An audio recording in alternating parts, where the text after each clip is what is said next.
Les caméras se pressent dans les salons de l'Élysée pour immortaliser cet instant historique.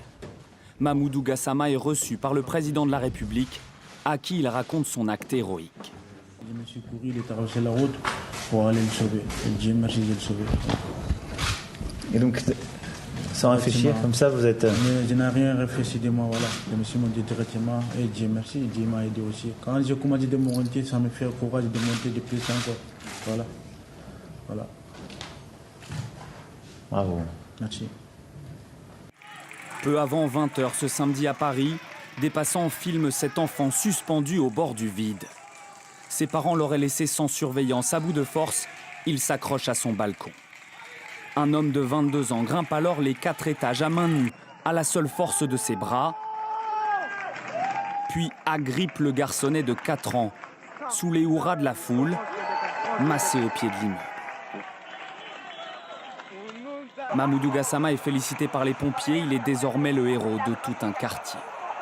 Je trouvais ça impressionnant, je trouvais ça vraiment courageux de la part de Mamadou. Franchement, bravo à lui, vraiment.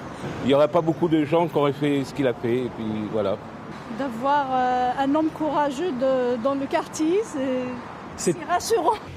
Peu après sa rencontre avec le jeune Malien, Emmanuel Macron publie ce tweet. Je lui ai annoncé qu'en reconnaissance de cet acte héroïque, il allait être régularisé dans les plus brefs délais.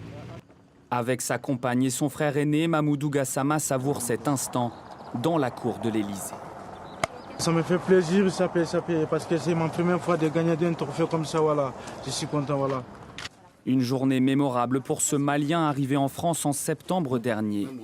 Sans papier, il vit dans ce foyer en banlieue parisienne. Moi, je dors ici et Mamoudou, il dort ici. Ici. Par terre ? Ouais. Quand on finit, il nettoie ici, voilà ça. C'est ça qu'il met, il dort ici. Mamoudou Gassama devrait intégrer les pompiers de Paris et obtenir la nationalité française. Un exemple qui n'est pas sans rappeler celui de Lassana Bathily, héros de l'hypergachère, qui avait été naturalisé français fin 2015.